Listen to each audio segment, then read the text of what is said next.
So getting into medium commitment relationships, whether it's an open relationship or a multiple relationship, one of the defining characteristics of that is that you're allowed to see other people, and so is she, of course. We'll treat them both together for now, and then we can get into some of the differences later. A couple of ways that you're going to get into a multiple relationship or a medium commitment relationship.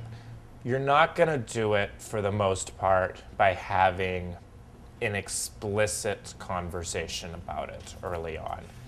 It's going to turn a woman off. It's going to make you seem like a player, and it's going to seem like a slap in the face, or like something's wrong with her, like that she's not going to be enough for you. Whereas, as opposed to it just being something that evolves and is signaled naturally.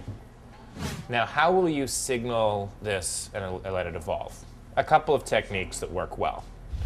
One is to talk about situations involving medium commitment relationships that have happened to you in the past, or your friends, whichever may happen to be true.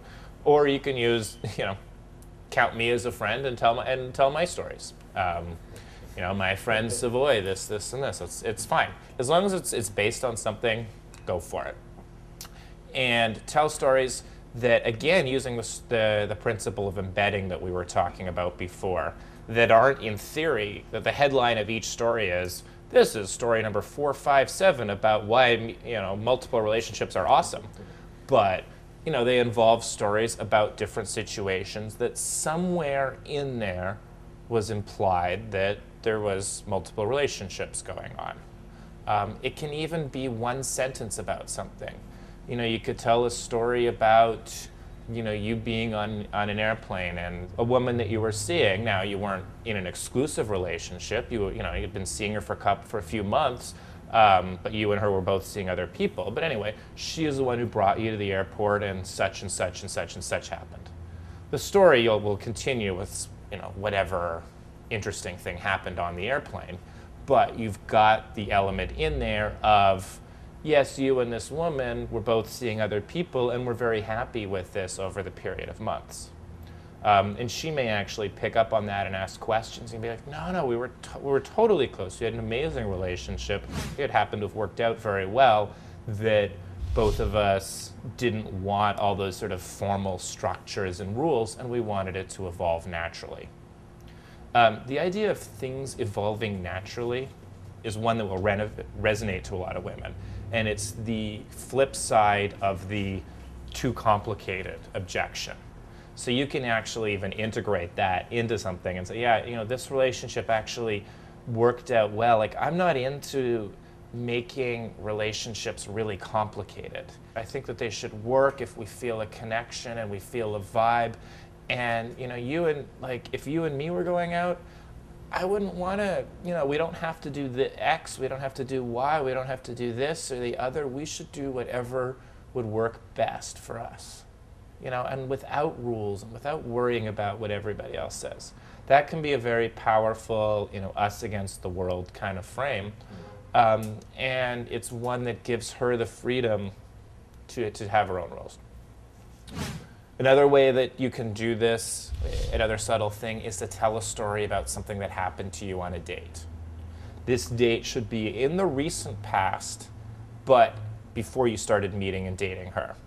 So if, say, this is the second date you've been on with a woman and you met her a week ago, you may tell her a story about a date that happened 2 weeks before. You don't necessarily even have to call it a date if you think she might be sensitive to that. But you're like, yeah, I was at this restaurant having dinner with a woman that I'd, met at a party a few days before. That's a date, by the way. She'll know that's a date without you having to say it. And then, but it was weird because the maitre d', I think, totally thought we were someone else. Like, I'd never been to this restaurant before, but he made this giant fuss over us, put us in this, this suite, sent the owner of the restaurant came out and he personally served us champagne. It was kind of weird. I was enjoying it so much that I didn't want to ask, excuse me, who is it that you think we are? Because I didn't want them to stop. Now that's actually a true story for me. You'll pick a story that actually works for you guys. But in theory, again, with the principle of embedding, the story is about being mistaken for somebody at a restaurant. Why am I telling the story? Because I want her to know I'm dating other women. And I want to tell her this in a way that's socially comfortable for her. If you're in a multiple or a medium commitment relationship situation, the pressure is on you to be awesome. It's going to be higher than if you're her exclusive boyfriend. She's got to have a reason why she wants to be with you that much. She's going to deal with the occasional insecurity. She's going to deal with her friends questioning her choices. I mean, it's very important for a woman, for many women, not for all, their friends' opinion of them, and especially of their dating choices. So you don't want to put a woman in a position where she's thinking, well, why am I doing this again? Like, he's not even that awesome. We'll get a little bit more about how you manage a multiple relationship later, but even to get into one, you've got to be great.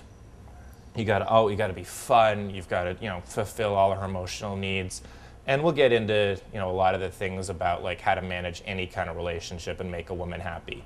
And a lot of this gets back into the dating science principles of attraction, qualification, and comfort, and so on.